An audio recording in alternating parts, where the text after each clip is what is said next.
Isang magandang umaga po sa bawat isa.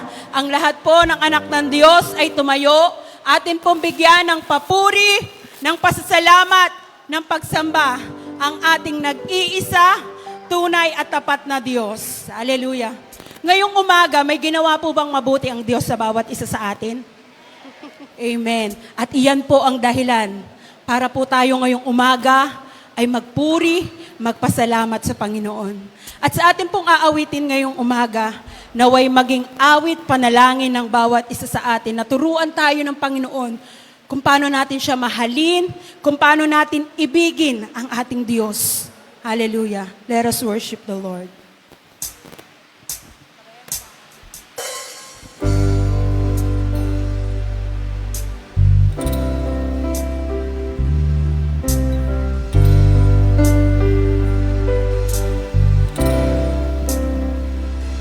I have come to seek your face, O Lord.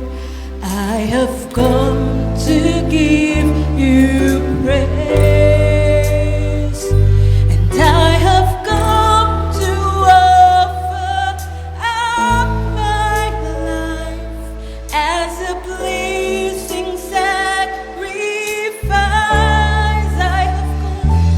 I have come to see your face, oh Lord. I have come to give you praise.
Awit 37:4. Sa Diyos mo hanapin ang kaligayahan at ang iyong pangarap ay iyong makakamtan.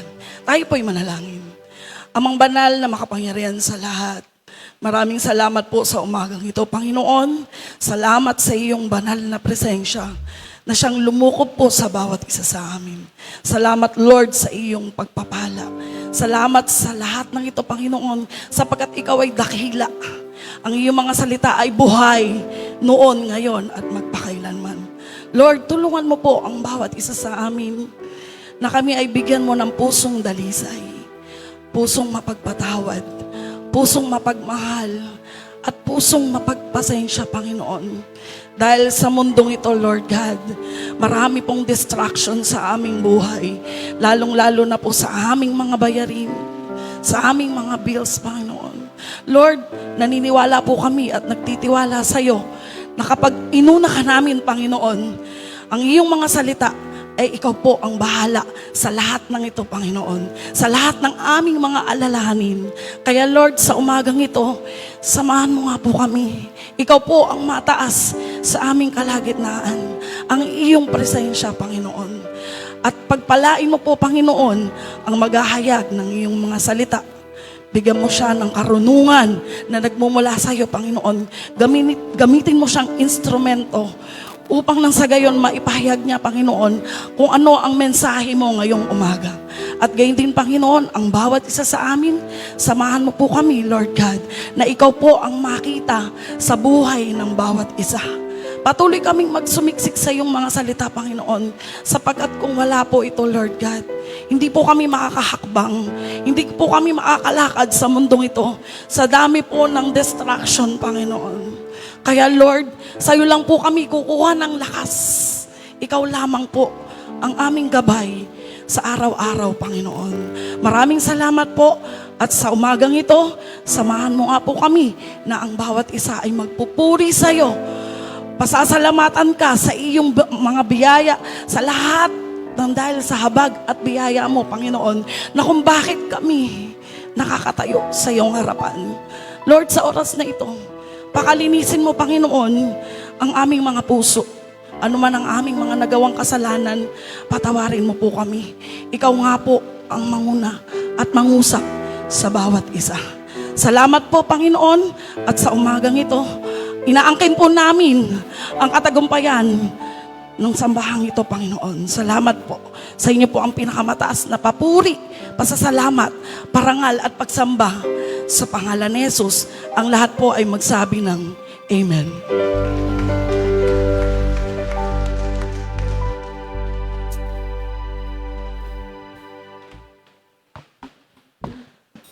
Magandang umaga po sa bawat isa.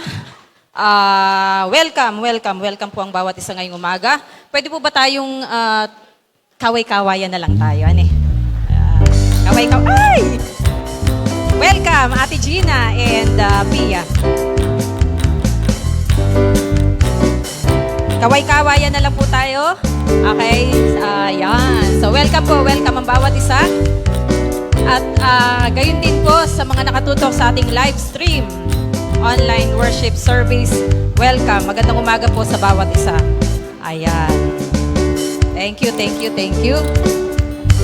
So pwede po ba kayong hilingin na minsan pang tumayo upang tayo po'y sama-samang lumapit sa salita ng Diyos na ngayon pong umaga ay ating pag-uusapan. Pero bago po yun, tayo po'y sama-samang manalangin. Heavenly Father, we come before you today na may mababang puso at bukas na kaisipan. Salamat sa pribilehiyo na kami po ay muli magkakasama-samang magkakapatid na una ay makinig po ng iyong mga salita. Salamat sa kalayaan, Panginoon, na kami po ay laging nakakapakinig ng iyong mga salita. Hiling po namin na pagkalooban mo ang bawat sa amin ng pagkaunawa, reverence, at pusong marunong tumugon sa iyong mga salita. Paglinawin nawa ng banal na spirito ang aming mga isip, and may this message not only inform our minds but transform our lives, upang ang lahat ng aming gagawin ay magdulot sa iyo ng kaluwalhatian at karangalan. We devote this time to you alone. In Jesus' mighty name we pray. Amen. So tayo po'y manatiling nakatayo at tutunghayan po natin ang salita ng Diyos. Mula po sa pangalawang sulat ni Pablo kay Timoteo, Kabanatang 4, talatang 7 at 8. Nakipagbaka ako ng mabuting pakikibaka. Natapos ko na ang aking tungkulin, nanatili ako sa tapat na pananampalataya. I have fought the good fight, I have finished the race, I have kept the faith. Ngayon ay may nakalaan sa akin isang korona ng katwiran na sa araw na iyon ay igagawad ng Panginoon ang makatarungang hukom at hindi lamang sa akin kundi sa lahat ng mga tapat at nananabik sa kanyang pagdating. Now there is in store for me the crown of righteousness which the Lord, the righteous judge, will award to me on that day, and not only to me, but also to all who have longed for His appearing. Purihin po ang Diyos sa pagkabasa ng kanyang mga salita. Maaari na po tayong maupo. Ngayon po ay patuloy pa rin natin tinatalakay ang ating theme for the month of January and February. So actually, nasa 7th of 8 series na tayo. Ay, Gino, nandito rin pala. Welcome. Nakakatuwa sila, Parang walang nangyari. Bakit? Kasi they are assured that Kuya Boy, Pastor Ed, is now in a better place, resting in paradise. So, going back, ngayon po ay nasa 7th of 8 series na tayo. So, we are done with the visions of hope. Second week natin, treasures in heaven. So, we also discussed levels of heaven, activities in heaven when death comes. At last week, tinalakay po natin yung final reckoning. At ngayon pong umaga, pag-uusapan natin ang inheritance in eternity na pinamagatan ko pong living today in light of eternal rewards. Una, why talk about crowns and rewards? Bakit ba kailangan pa nating pag-usapan yung tungkol sa corona at mga gantimpala? Marami pong mananampalataya ang nakatuon sa pagpunta sa langit. Which is, okay yun. Okay? Tama naman. Pero, binabanggit po sa atin ng Biblia na maraming nakalaang gantimpala sa langit. Ang kaligtasan ay free dahil sa biyaya, through faith. Pero, yung po mga gantimpala ay ibinibigay ayon sa katapatan. Efeso 2:8-10. Sapagkat sa biyaya kayo naligtas sa pamamagitan ng pananampalataya, at ito'y hindi mula sa inyong sarili, ito'y kaloob ng Diyos. For it is by grace you have been saved through faith, and this not from yourselves, it is the gift of God. Hindi sa pamamagitan ng mga gawa upang walang sinumang magmapuri, not by works so that no one can boast. And 10, pagka tayo mga nilalang ng Diyos, nilikha sa pamamagitan ni Kristo Jesus para sa mabubuting gawa na inihanda na ng Diyos para sa atin. For we are God's workmanship, created in Christ Jesus to do good works, which God prepared in advance for us to do. Parang graduation. March 31, yung aming school ay magkakaroon na ng graduation. Actually, dalawa. Maghapon yun. Isang 9 o'clock at isang 4 o'clock. 9 o'clock para sa completers namin sa grade 10, moving up ceremony. Sabihin, mag-move up na sila from junior high school to senior high school. Pagdating ng hapon, 4 o'clock, pakischedule mo na, nagpa-schedule na ako sa'yo. Pagdating ng 4 o'clock, graduation ng grade 12. Lahat po ng nakasunod, yung aming lahat ng grade 10 at grade 12 na nakasunod sa curriculum requirements ni DepEd for for secondary, junior high school curriculum at secondary curriculum, senior high school secondary curriculum, lahat ng nakatupad, nakamit ng curriculum requirements, lahat sila ay magmamarcha for graduation, for moving up ceremony. Pero, hindi lahat ay magkakaroon ng medalya. Okay? Malinaw po yun.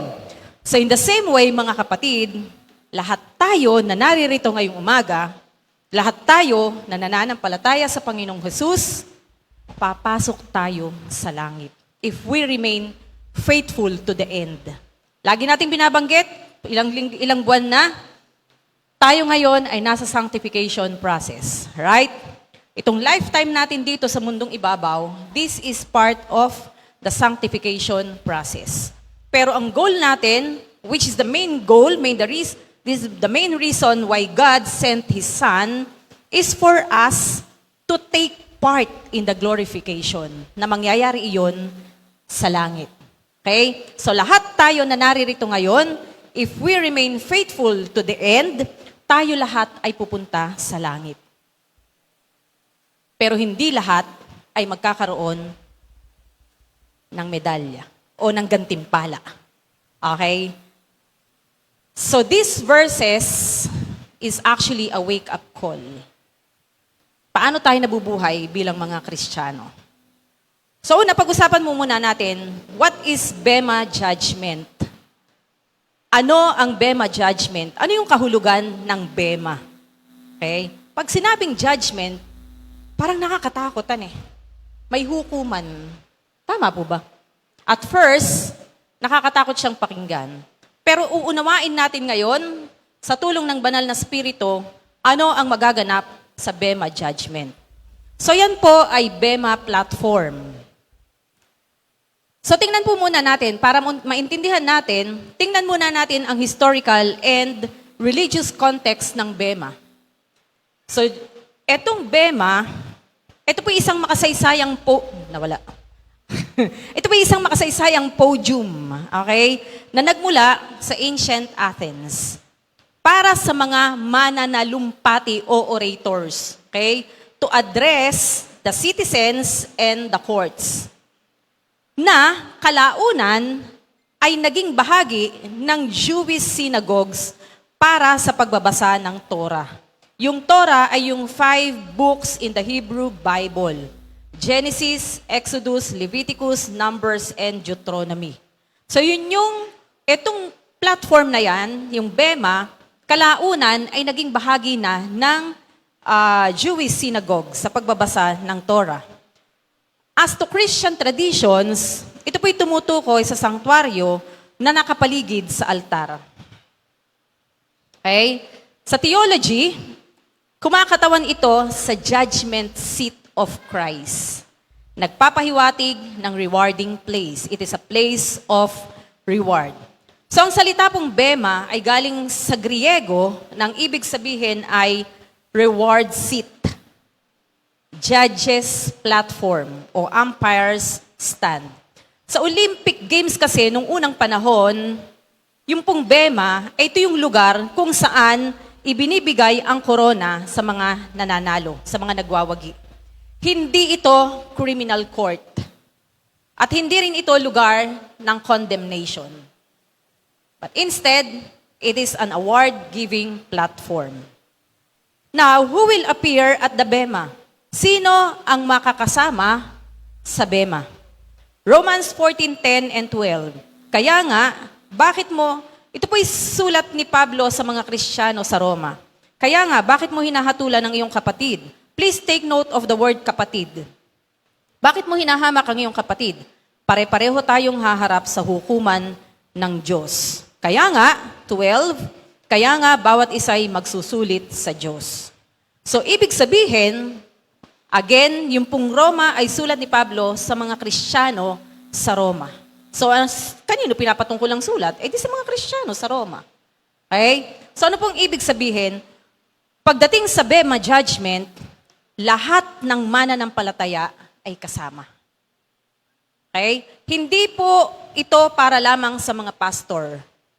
Hindi po ito para lamang sa mga preachers. Hindi ito para lamang sa mga leaders o sa mga missionaries. Lahat ng born-again believers kasama sa Bema Judgment. Tayo po ba'y mananampalataya ng Panginoong Hesus? Pakitaas nga po ang kamay ng lahat ng nananampalataya sa Panginoong Hesus. Nakikita ng Diyos yan. Hands down, please. Thank you. Tayo pong lahat ay kasama sa Bema Judgment. Ano po ang layunin? What is the purpose of Bema Judgment? Hindi para husgahan kung maliligtas o hindi ikaw at ako. Kasi bakit? Nandun na tayo sa langit. Kumbaga sa graduation, nakatupad na tayo sa curriculum requirement. Kaya nagmamarcha na tayo, tinanggap na natin ang ating diploma, at bababa na tayo. Okay? So in the same way, tayong lahat, nanampalataya sa Panginoong Hesus, kasama tayo sa Bema Judgment. John 5:24, sinasabi ko sa inyo ang katotohanan, ang dumirinig sa aking salita at sumasampalataya sa Kanya na nagsugo sa akin ay may buhay na walang hanggan at hindi na siya hahatulan. Kung ganon, bakit may bema judgment? Tingnan natin. Okay? So please take note, lahat ng sumasampalataya. Sa English po, I tell you the truth, whoever hears my word and believes Him who sent me has eternal life and will not be condemned. Please take note of the word hears and believes. Ibig sabihin, ito po ay present progressive. Sabihin, tuloy-tuloy. Hindi nakinig ng minsan, hindi nanampalataya o naniwala ng minsan, ay okay na. Okay? Pag sinabing hears and believes, sa English, sa grammar, ibig po nitong sabihin ay present progressive. Tuloy-tuloy na nakikinig, tuloy-tuloy na naniniwala. Yun daw lahat ng tuloy-tuloy na nakikinig at lahat ng tuloy-tuloy na naniniwala sa Kanya na nagsugo sa Panginoong Hesus, ay may buhay na walang hanggan at hindi na siya hahatulan.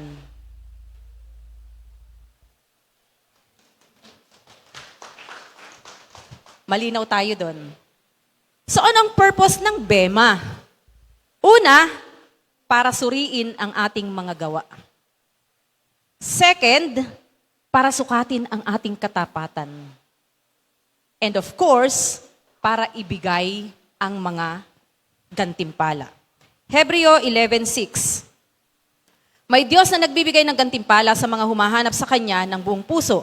He exists and that He rewards those who earnestly seek Him. Hindi unfair ang Diyos. Walang sayang na sakripisyo. Wala pong nakakaligtaang paglilingkod ang Diyos. Kahapon nandito kami. Napaupo ako dun sa devotion ng music. Ito si Pastor Ray kasi, iniwan ko yung motor ko dito. Kasi pagkagaling ng discipleship, ako naka-duty sa school for early reg ng senior high school. Hindi tumitigil ang ulan, so iniwan ko yung motor. Nagbiyahe na lang ako papuntang paaralan. Pagbalik ko dito, kinuha ko yung motor, magde-devotion tong music, kunin ko na yung motor, Pastor Ray. Hindi ka ba muna uupo dito? So binalik ko sa kanya ang tanong, uupo ba ako dyan? So nagtatanungan kaming dalawa hanggang sa umupo na rin ako sa devotion. Si Jack ay naglilinis. Nakikita ba natin yun? Pero during cleaning time, nakikita ba natin si Jack na naglilinis at nag-a-arrange ng mga upuan? Hindi. Tama po ba? Ang nakakakita lang noon ay kung sino yung present at that very moment. Nakakaligtaan ba yun ng Diyos? Hindi nakakaligtaan ng Diyos. Anumang paglilingkod na meron tayong ginagawa. Naghahatid ako ng payong o may daladala akong payong at inaalalayan ko yung bawat pumapasok at lumalabas ng church kapag may ulan. Mga kapatid, hindi po yun nakakaligtaan ng Diyos. Ako'y nagtagalinis ng CR. Ako'y naglalagay ng tissue. Ako'y naglalagay ng mainit na tubig. Hindi natin kailangan nandito sa ibabaw para tayo maglingkod sa Diyos. At anuman ang ginagawa natin, hindi po yan nakakaligtaan ng Diyos. At ang Diyos ay may karampatang reward, gantimpala sa bawat isa sa atin. And now, what will be judged? Ano ang hahatulan? Ang ating mga gawa, hindi ang ating mga kasalanan. Kasi bakit? Nandun na nga tayo sa langit. Nakapasok na tayo sa langit. Bakit may bema judgment? Yun nga, para sukatin ang ating katapatan. At may pagbabaha-bahagi ng gantimpala at korona. Hindi ang ating kasalanan, kundi ang ating mga gawa, ang hahatulan pagdating sa bema judgment. 1 Corinthians 3:12-15. Kung sa pundasyong ito ay may naglagay ng ginto, ang pundasyon dito ay walang iba kundi ang Panginoong Hesus. Okay? Kung dun daw sa pundasyong iyon, sa Panginoong Hesus, tayo'y gumagawa at naglagay ng ginto, pilak, mamahaling bato, kahoy o dayami. 13, mahahayag sa takdang araw kung anong klase ang kanyang gawa pagkat ilalantad ito ng araw. Mahahayag ito sa pamamagitan ng apoy, at ang apoy ang susubok sa uri ng gawain ng bawat tao. 14, kung mananatili ang kanyang gawa, tatanggap siya ng gantimpala. And 15, kung hindi, ngunit kung masunog ang kanyang gawa, malulugi siya, ngunit siya ay maliligtas. Lamang ay parang inagaw sa apoy. Siguro may usok pa ito. Ayoko ng ganun. Ayoko ng nakasahabit. Gusto ko nandun ako sa gitna. Ayoko nung alanganin. Baka mamaya magkamali pa ako ng tapak eh. Imbis na nasa langit na, napunta pa sa... Ayoko ng ganun. So ano magdidikta sa atin? Titingnan natin yung ating mga gawa. Check natin ang ating mga ginagawa.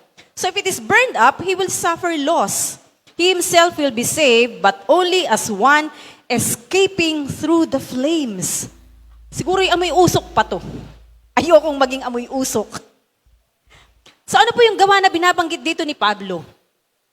Ito yung manggagawa na ginagawa, mga paglilingkod ng isang Kristiyano, yung kanyang ministry, yung kanyang lifestyle, yung uri ng kanyang pamumuhay, yung spiritual labor niya, after niyang tumanggap sa Panginoong Jesus.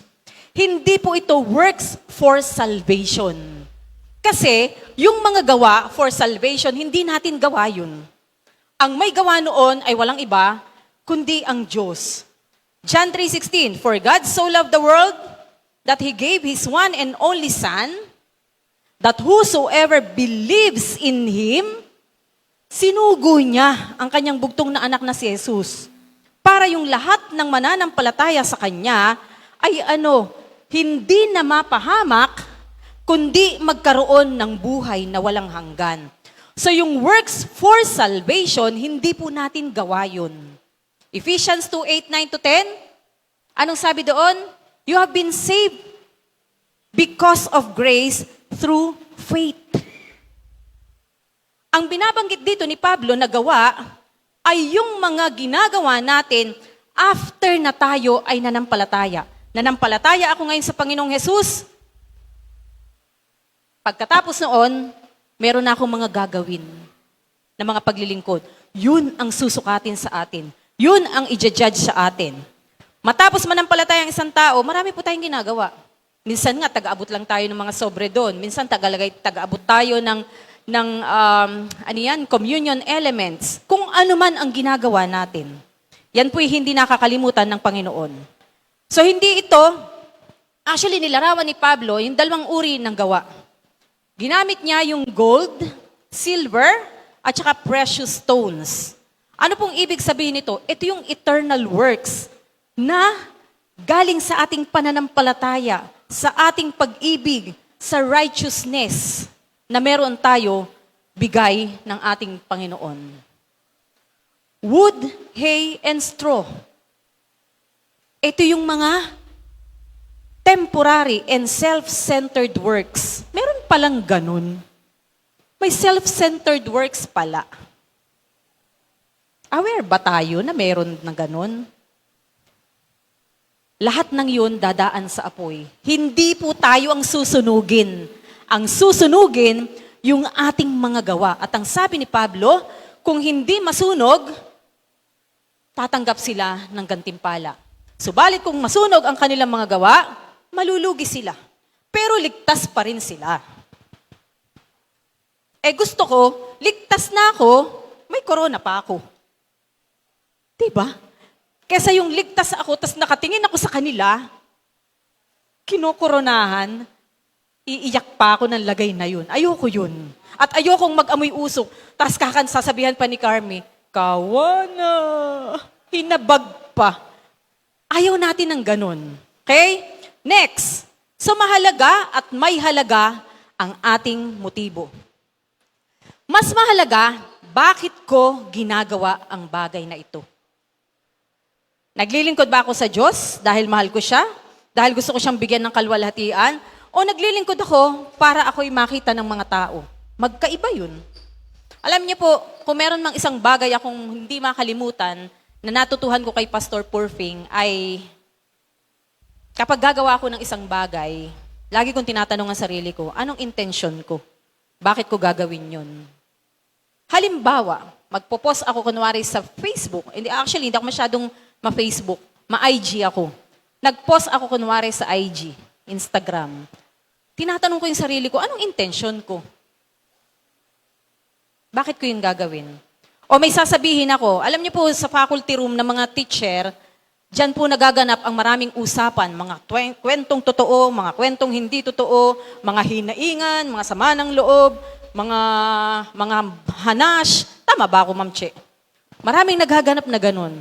Tuwi akong sasagot sa kwentuhan, tinatanong ko yung sarili ko, bakit ko to sasabihin? Anong intention ko? By doing so, napifilter ko na sa sarili ko pa lamang kung ano ang aking dapat gawin, kung ano ang aking dapat sabihin. 1 Corinthians 4:5. Ilalantad niya ang natatago sa kadiliman at ihahayag ang lihim na hangarin ng bawat tao. Meron pong dalawang tao na nagbigay ng 100.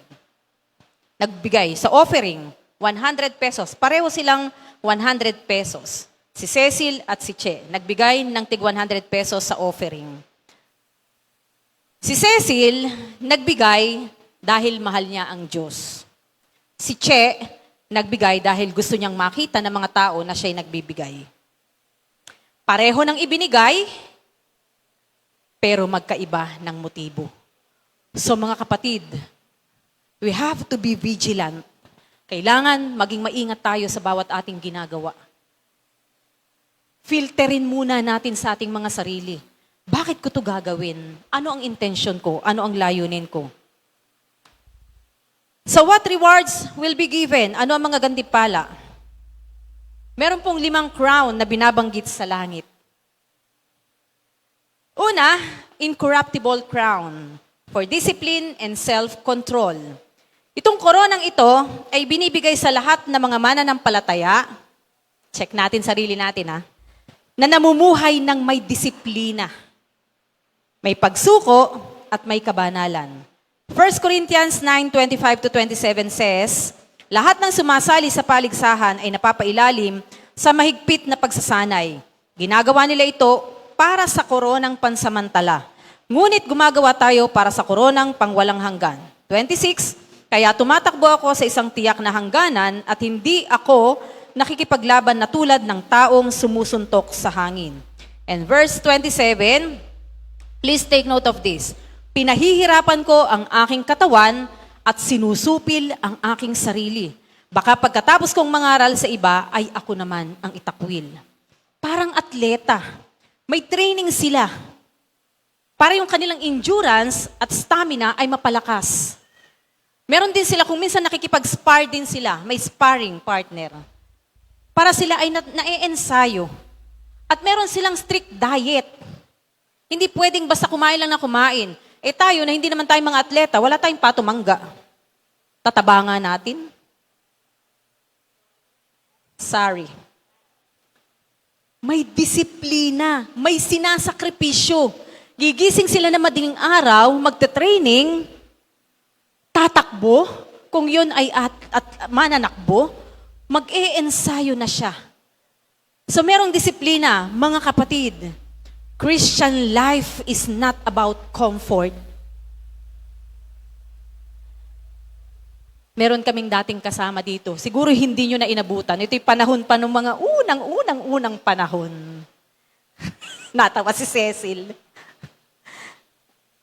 Kailan ba ako nagsimula sa church na ito? Nandun pa sa Bayview. Unang anniversary, nabutan ko na po. Can you imagine gano'n na ako katanda? Okay lang. Mas matanda daw siya. So meron pong umattend dito, pamilya. Ang wrong connotation, pag naging Kristiyano, ay parang nasa bed of roses. Wala nang hirap, wala nang sakit. Ay ito po'y nasunugan. Umalis. Nagtampo sa Diyos. Mga kapatid, Christian life is not about comfort. Napakamura, napakahalaga, napakamahal ng dugo ng Panginoong Yesus na ginawang puhunan ng Diyos Ama upang ikaw at ako ay makarating sa Bema Judgment.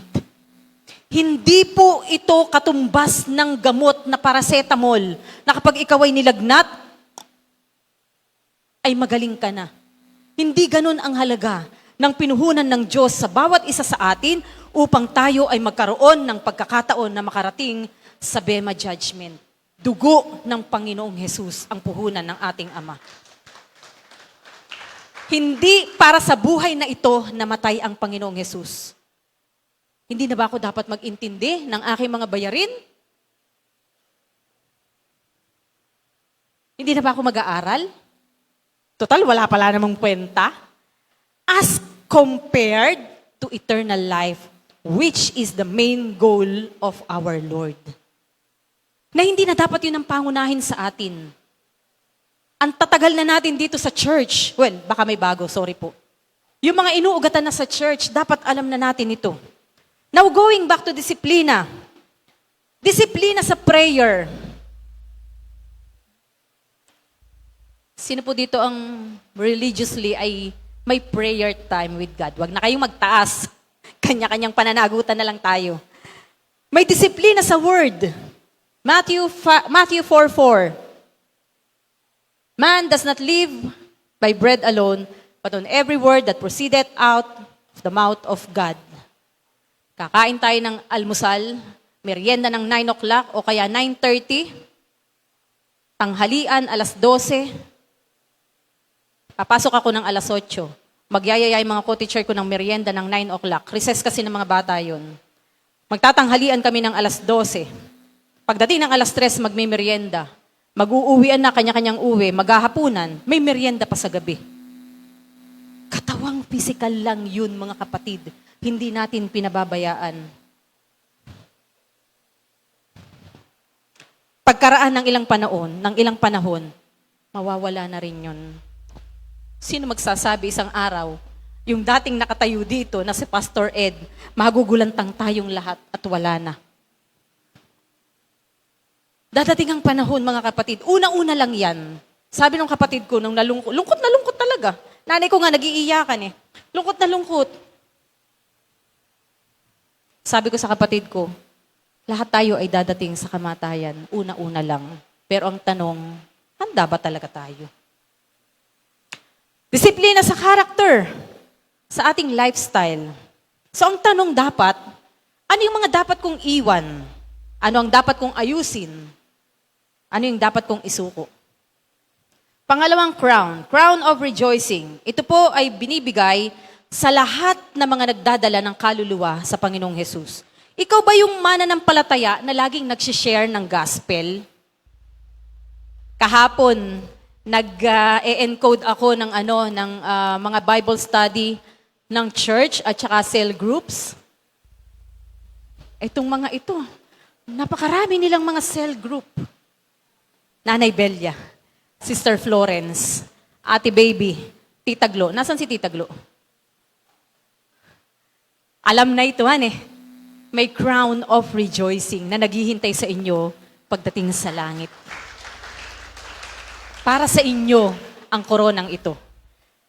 1 Thessalonica, Kabanatang 2, talatang 19-20. Pagkat ano nga ba ang aming pag-asa, aming kagalakan at aming koronang ikararangal sa harapan ng Panginoong Hesus pagparito niya? Hindi ba kayo? Oo, kayo ang aming karangalan at kagalakan. Wala nang masihigit pa. Kung pagdating natin sa langit, makita natin yung mga taong ating nabahaginan ng salita ng Diyos. Ating kaibigan, sa aming mga estudyante, ating mga katrabaho. Wala nang hihigit sa kagalakang yun.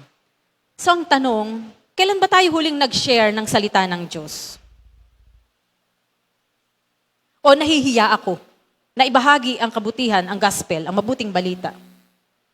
O kung minsan nagiging alibay natin, Lord, wala akong ma-sharean. Kalokohan. Hindi po totoo yun. Dahil ang Diyos ay magbabalandra, maghahalang ng mga tao sa iyong harapan, Baka hindi ka lang nagbubulag-bulagan ka lang at nagbibingi-bingihan ka lang. Baka yung makatabi mo sa jeep, paglabas mo dito, ayun pala'y tinuturo na ng Diyos sa'yo na bahaginan mo ng mabuting balita. So hindi kailanman magkukulang ang Diyos ng mga tao na ilalagay sa ating harapan para bahaginan natin ng salita ng Diyos. Kung tayo hindi pa nakakapagbahagi ng salita ng Diyos, pero gusto natin ng crown of rejoicing, abay simulan na natin. Next, number 3, crown of righteousness.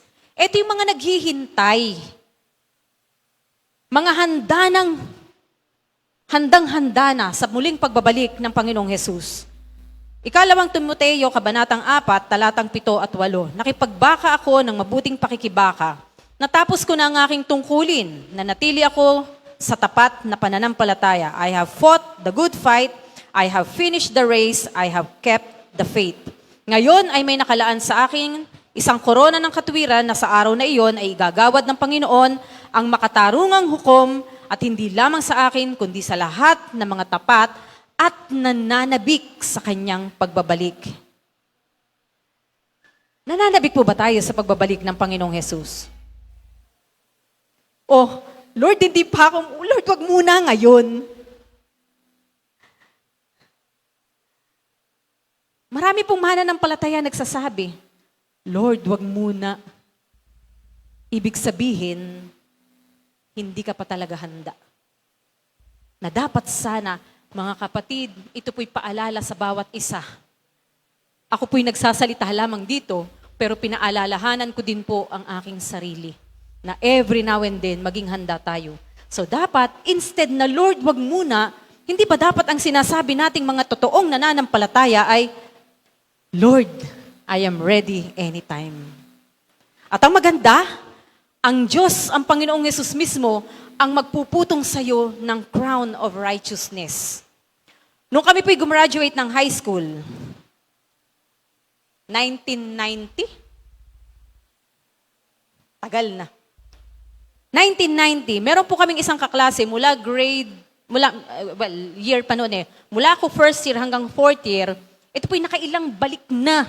Laging bagsak. Bagsak. Tumanda na nga. Tumanda na sa Sierra Madre. So nung nag-graduation na kami, tinawag na yung kanyang pangalan. Rocky ang pangalan. Totoong Rocky to, matigas. Hindi marshmallow.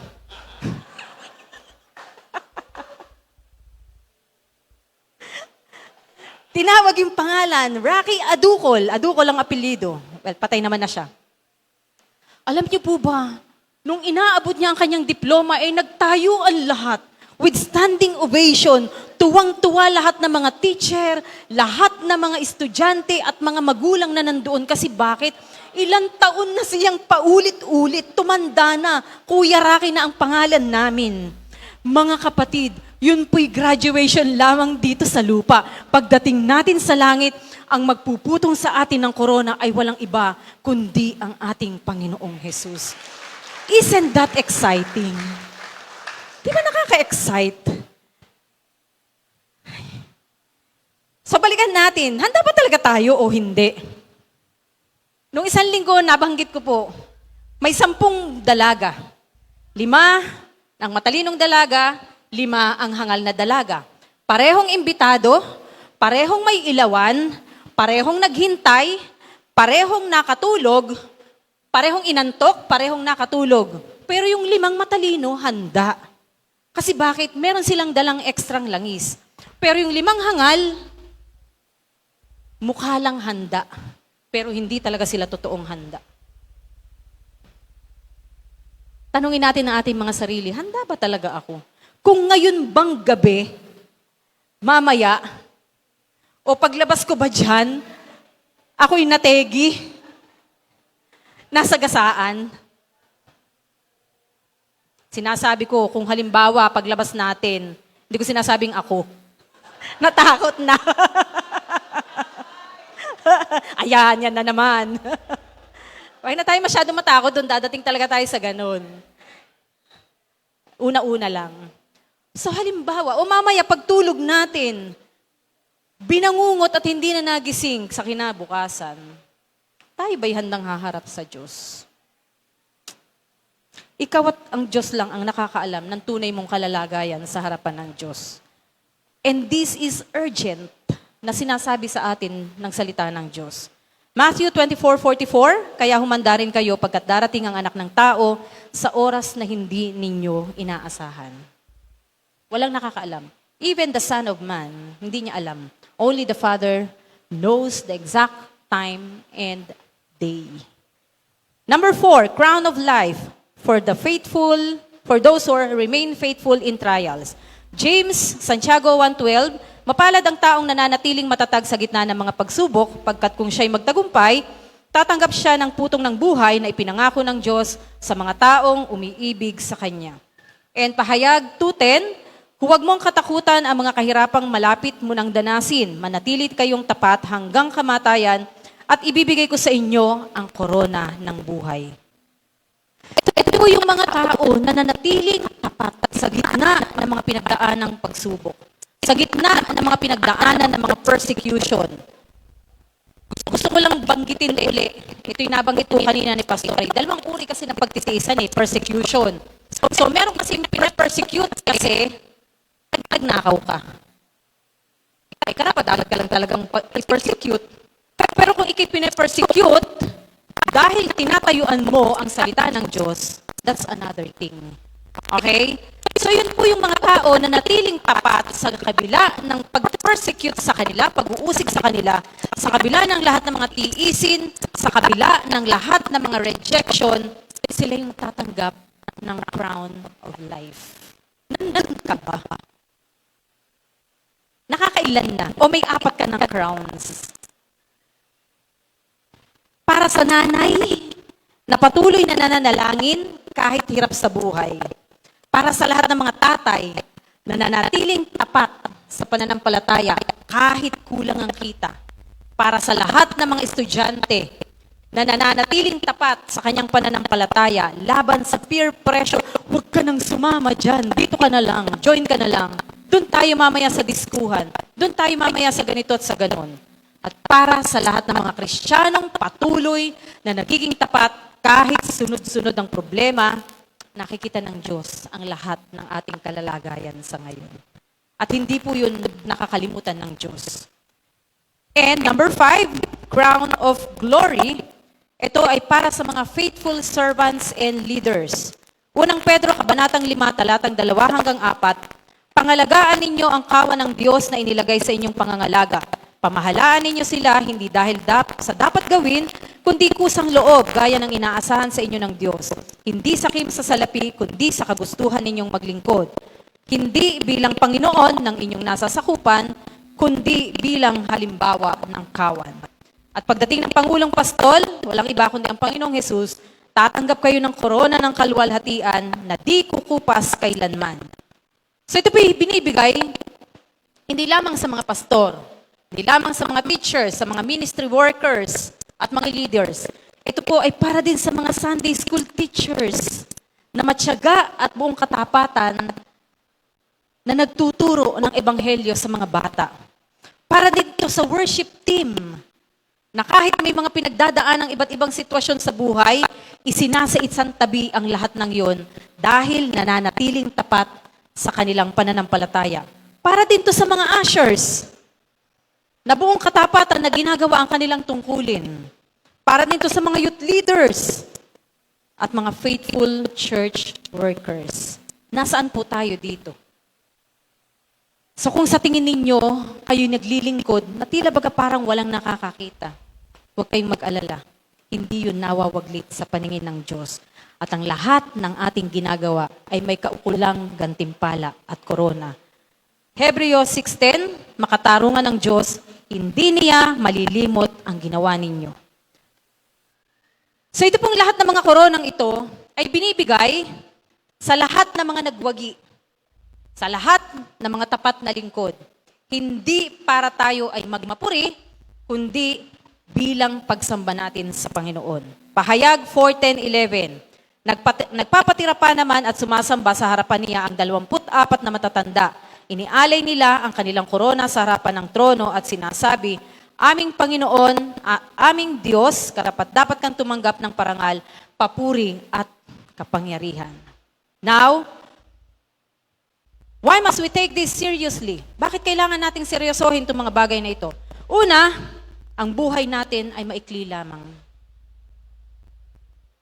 Kahit malagpasan mo pa, ang taong nabuhay ng pinakamatagal na si Methuselah, 969 years, maikli pa rin yun as compared to eternity. Maikli lang ang buhay natin. Kahit mag 105 ka pa, maikli lamang ang buhay natin. Next, because eternal rewards last forever, yung lahat na mga gantimpala na yan ay forever. Ang pera, mawawala. Ang relasyon natin, mawawala. Yung titulo ng bahay, mawawala. Yung ating pinag-aralan, lahat ng yan, anumang meron tayo mga kapatid, sasakyan, mawawala. Ngunit ang gantimpala na nakalaan sa atin is for eternity. At yan sana ang ating pakahangarin. And finally, we want to hear, well done, my good and faithful servant. Tumugon ang Panginoon, Matthew 25:21, magaling, mabuti at tapat na alipin, halika at makihati ka sa aking kagalakan. Hindi po sinabing well-known. Hindi rin sinabing well-liked. Ang sabi dito, well done, my good and faithful servant. So how should we live in light of Bema? Live faithfully. Sa maliit, maging tapat tayo sa maliliit, sa mga lihim at walang nakakakita. Serve wholeheartedly, hindi para magpa-impress, hindi para magpasikat, kundi dapat ay tapat. Walk in holiness. Hindi tayo perpekto, pero tayo ay may pusong porsigidong sumunod sa Diyos. And number 4, live for what lasts forever. Lahat ng meron tayo ay mawawala sa isang iglap. Pero isang bagay ang mananatili, yung reward na naghihintay sa atin sa langit pagdating ng panahon. Ang katapatan natin, yung lahat ng meron tayo ngayon, di natin yun madadala mga kapatid. Anong madadala natin sa langit? Yung mga kaluluwa na binahaginan natin ng salita ng Diyos. Yung ating katapatan, madadala natin yan sa langit. At yung buhay natin na inialay natin sa ating Panginoon. So gusto ko lang pong iwanan sa inyo itong mga reflection question na ito. Anong uri ng corona ang nais kong matanggap? Ano ang kailangan baguhin sa aking pamumuhay ngayon? At kung haharap ako kay Kristo ngayon, may maihahandog ba akong corona? Tayo pong lahat ay tumayo. Kung ngayong umaga kapatid, ikay nagsasabi na Panginoon, nais kong mabilang ang aking buhay sa walang hanggan, sumama ka sa panalangin. Panginoon naming nasa langit, patawarin mo po kami kung kami namuhay lamang para sa pansamantalang bagay. Turuan mo po kaming mamuhay para sa walang hanggang gantimpala. Bigyan mo kami ng pusong tapat, disiplinado at handang maglingkod. Sa aming buhay, ikaw ang maluwalhati. Sa pangalan ni Jesus, ito po yung aming panalangin. Amen.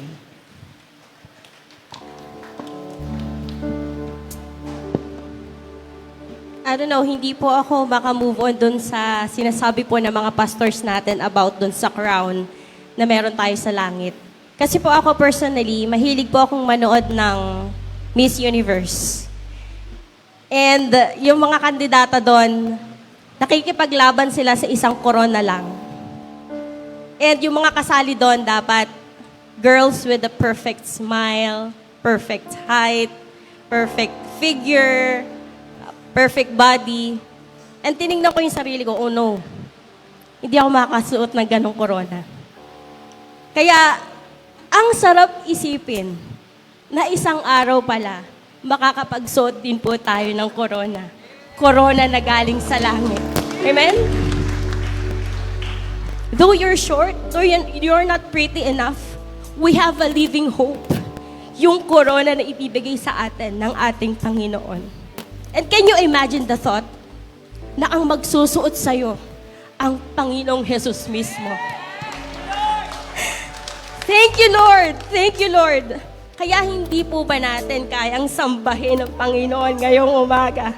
He deserves all the glory and worship and thanksgiving. Kaya Panginoon, this morning, Iaalay namin sa iyo ang papuri na nararapat sa iyo, Panginoon. Ang aming tinig ay kulang pa upang ihayag ang kabutihan mo. Ang aming salita ay kulang pa upang ipakita kung gaano ka kabuti at kung gaano mo pinaglaban ang korona na ibibigay mo para sa amin, Panginoon. We worship you, Lord. Wala kang katulad, Panginoon. Hallelujah. We worship you, our God. We worship you, our Jesus.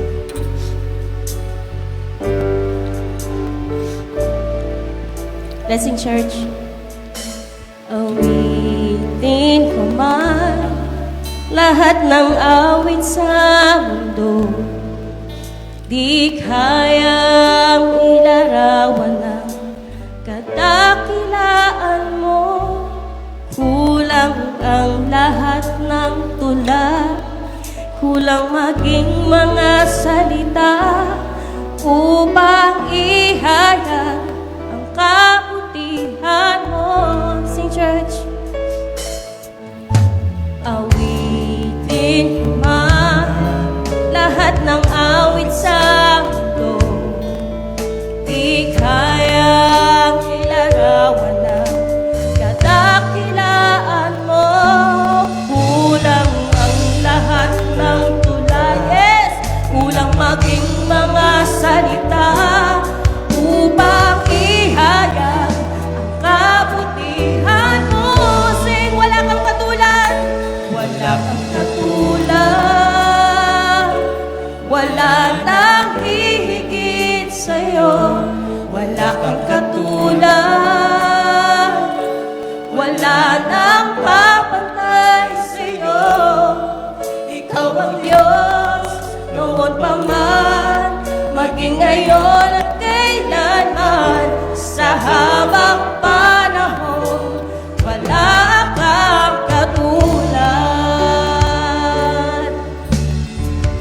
Awitan po natin ang ating Panginoon. Awitin ko man lahat ng awit sa mundo, di kayang ilarawan ng kadakilaan mo. Kulang ang lahat ng tula, yes, kulang maging mga salita upang ihayag ang kabutihan mo. Wala kang katulad, wala kang katulad, wala nang hihigit sa'yo, wala kang katulad,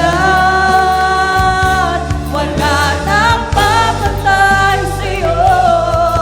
Ikaw ang Diyos, noon pa man, maging ngayon at kailanman, sa habang panahon, wala kang katulad. Aming Panginoon, wala kang katulad, wala kang katulad.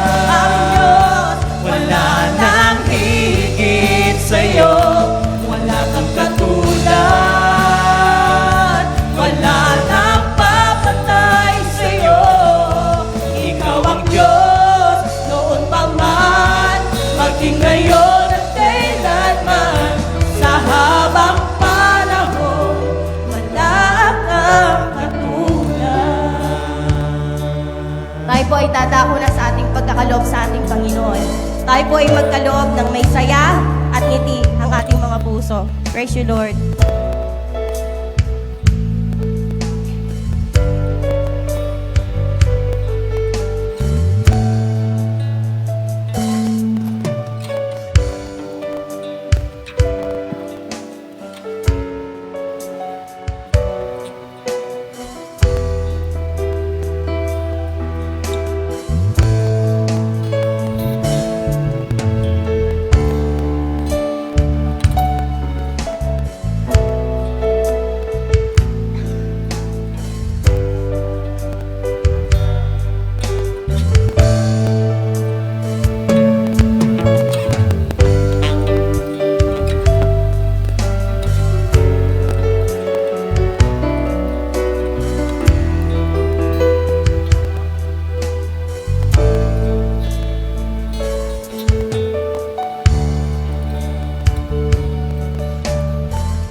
Itutuloy po natin ang ating awit sa ating Panginoon, ang ating Diyos na walang katulad, walang kaparis, ating Diyos na walang kapantay.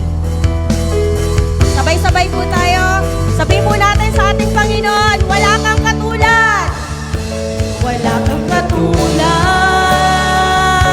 Wala nang hihigit sa'yo. Wala kang katulad. Wala nang papatay sa'yo. Ikaw ang Diyos noon pa man, maging ngayon at kailanman. Sa habang panahon, wala kang katulad. Wala kang katulad naming Diyos. Wala kang katulad. Wala nang hihigit sa'yo. Wala kang katulad. Wala nang papatay sa'yo. Ikaw ang Diyos noon pa man, maging ngayon at kailanman. Sa habang panahon, sa habang panahon, sa habang panahon. Yes! Wala. Ikaw ang tunay na Diyos! Ikaw ang tunay na Diyos! Ika'y walang katulad! Ika'y nag-iisa! Ikaw lamang, wala nang iba! Yes! Sa'yo ang aming awit, dinggin ang aming tinig, isisigaw sa buong mundo na ikaw ang aming tunay na Diyos! Sing! Ikaw ang tunay na Diyos. Ika'y walang katulad. Ika'y nag-iisa, ikaw lamang, wala nang iba. Sa'yo lamang ang Diyos! Sa'yo ang aming awit, dinggin ang aming tinig, isisigaw sa buong mundo. Sabay-sabay po natin awitin siya ang tunay na Diyos! Ikaw ang tunay. Sabihin po natin sa Panginoon. Yes! Ikaw lamang, Panginoon. Come on!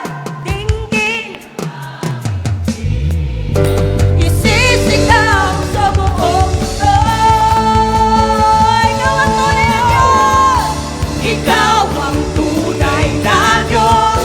Ika'y walang katulad. Ika'y nag-isa, ikaw lamang, wala nang iba. Sa'yo ang aming awit, dinggin ang aming tinig, isisigaw sa buong mundo. Sa ating tunay na Diyos! Ikaw ang tunay na Diyos. Ika'y walang katulad. Ika'y nag-isa, ikaw lamang, wala nang iba. Sa'yo ang aming awit, Dinggin ang aming tinig, isisigaw sa buong mundo. Isisigaw sa buong mundo. Isisigaw sa buong mundo. Na ikaw ang nag-iisa at tunay na Diyos. Palakpakan po natin ang ating Panginoon. Praise you, Lord. Hallelujah.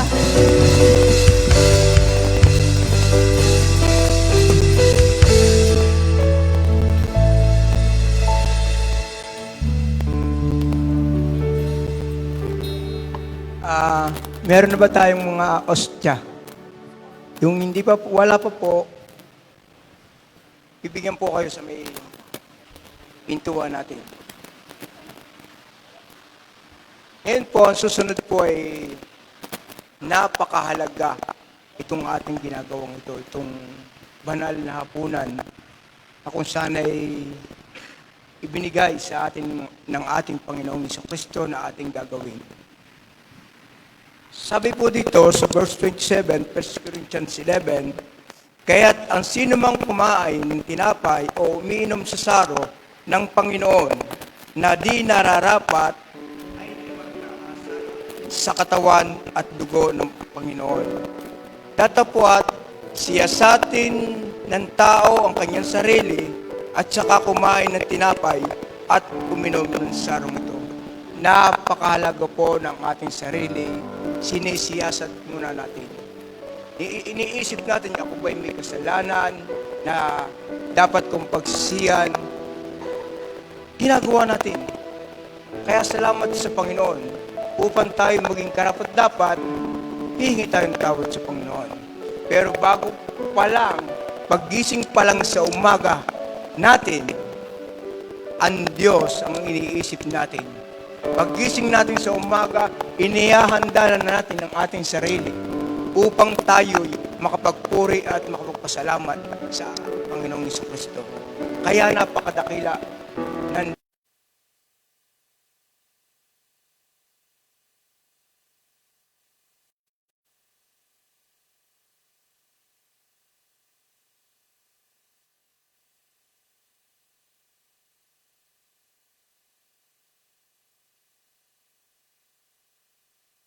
tanggap kami na ibinibigay mo sa amin.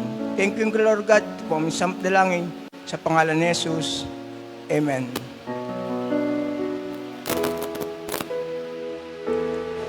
Sabi po sa verse 23, sapagkat ang tinatanggap ko sa Panginoon ang ibinibigay ko naman sa inyo, na ang Panginoong Jesus, ng gabing siya'y ipinagkanulo, dumampot ng tinapay, at siya'y nagpasalamat at kanyang pinagputol-putol, at ito'y ang aking katawan, pinagputol-putol dahil sa inyong gawin ninyo ito bilang pag-alala sa akin. Sabi po.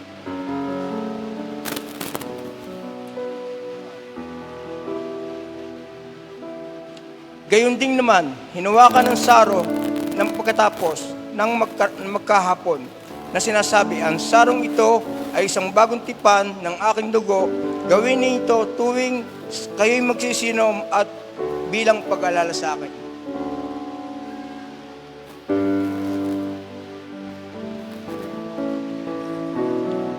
Dakilang Diyos, salamat po sa kabutihang ginagawa mo sa amin. Salamat po ko sapagkat kami, Panginoon, ay ginagawa mong karapat-dapat na tumanggap ng iyong banalapan.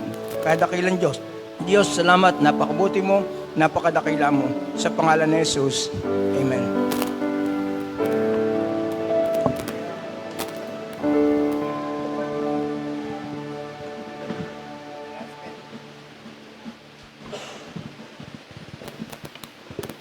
Good morning po, TCFC. So, quick reminders lang po, ongoing pa rin po ang ating Cool to Give project.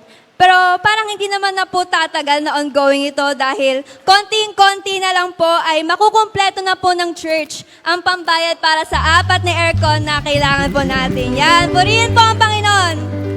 Kung kalooban po niya ay magiging air-conditioned na po yung church natin bago pa sumapit ang tag-init. Ang timing pa rin po ng Panginoon ang pinakang-best. So habang hinihintay po naman natin iyon, let's continue to pray for provision for our project. And kung hinihipo po kayo ng Diyos, kung kumakausap po ang Banal na Espiritu sa inyo na makibahagi at ipadama ang pag-ibig, pagmamalasakit sa inyong kapwa, sa inyong katabi na pinagpapawisan pag mainit, ay mayroon po tayong mga envelopes tulad po na hawak ko ngayon, to give our offerings for this project. At muli, if mayroon po tayong prayer request, mayroon po tayong Thanksgiving, mayroon din po tayong envelope para roon. Hingi lang po tayo sa ating mga ushers. Sila po yung mga blooming na naka-green po ngayong araw na to. Yan. At i-remind na rin po namin na sa mga nagpalista po para sa free pap smear, ito po ay magaganap sa February 28, Saturday at 9 a.m. At sa March 1 naman po, March 1, Sunday 1 ng hapon, ang magaganap po ang ating pong baby shower. So magbibigay po ang church ng gifts para sa mga sanggol sa sinapupunan o kaya naman po sa mga newborn. So kung kayo po ay may kilala na buntis o meron pong newborn baby, ay malaya po tayo na imbitahan sila kahit na hindi po sila galing sa TCFC. Correction po, 1 p.m. po dapat yan, on March 1. Okay, yan. So if meron pa po tayong inquiries tungkol sa mga events na ito, i-direct na lang po natin sa ating po mga BSC leaders. Ayan. Grabe, napakabuti po ng Panginoon. Ang lahat naman po ito ay posible dahil kumikilos ang ating mabuti at mapagmahal na Panginoon. To Him be all the glory. Thank you po, TCFC. God bless us all.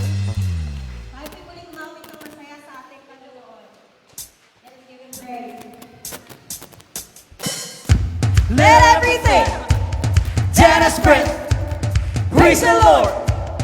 Praise the Lord. Let everything that has breath praise the Lord. Praise the Lord. Praise in the valley, praise on the mountain.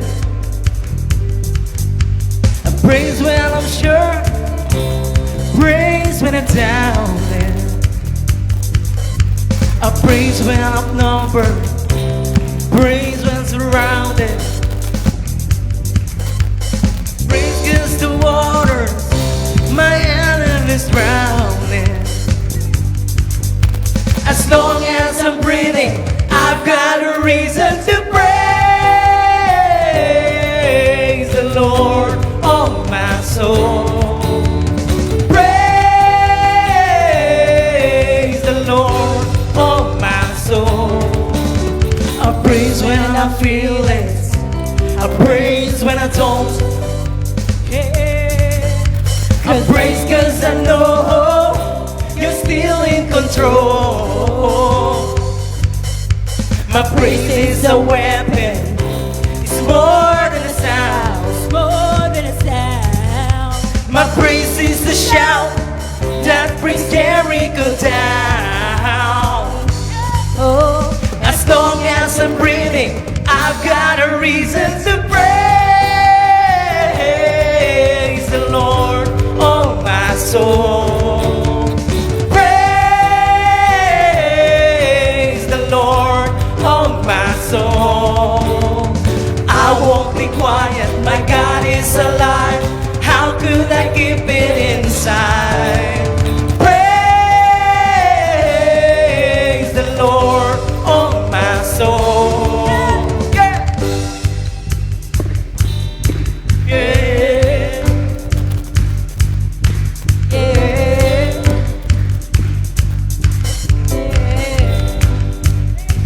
Come on, church.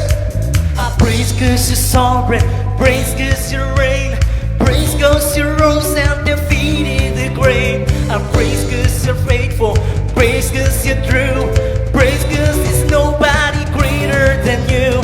I praise cause you're sovereign, praise cause you reign, praise cause you rose and defeated the grave. I praise cause you're faithful, praise cause you're true, praise cause there's nobody greater than you. Praise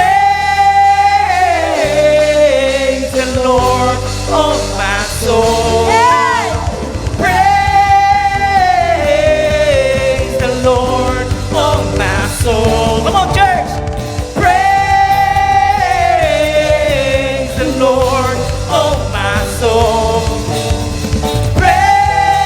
Praise the Lord, oh my soul. I won't be quiet.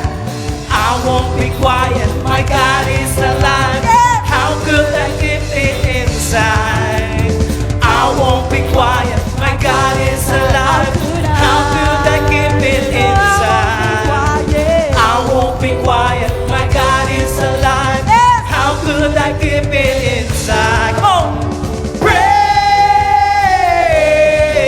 the Lord, oh my soul. Yeah. Let everything that has breath praise the Lord. Let everything. That has breath. Praise the Lord. Praise the Lord. Let everything that has breath. Praise the Lord. Yes. Praise the Lord. Woo. Amen. Hallelujah. Amen. Sabi po sa awit, I won't be quiet, my God is alive. At totoo po yan, ang Diyos natin ay buhay. Kaya po, ipahayag natin lagi ang kabutihan ng Diyos sa lahat ng ating makakasalamuha. Sabi nga ay, siya ang unang umibig sa atin Kaya ipakita natin ang kabutihan lagi ng ating Diyos. Huwag po tayong mahihiya, hingin natin ang kabutihan ng Diyos, ang kanyang presensya upang ito'y magawa natin sa ating kapwa. Hallelujah.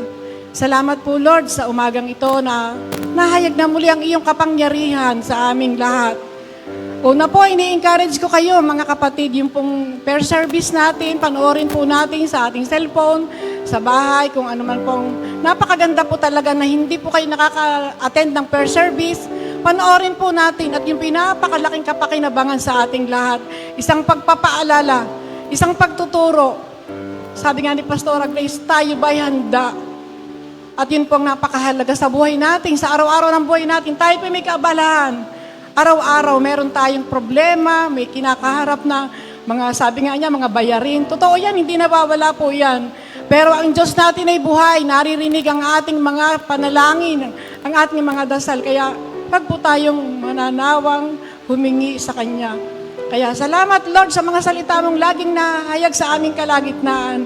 Ito po'y nagtuturo sa amin ng kami bigyan ng laging kagalakan, kalakasan at higit sa lahat ang lubusang pagtitiwala sa iyo dahil ikaw ay Diyos na buhay na hindi nagpapabaya sa iyong mga anak. Kaya salamat Lord sa mga ganitong gawain na nahahayag ang iyong kabutihan. Salamat po.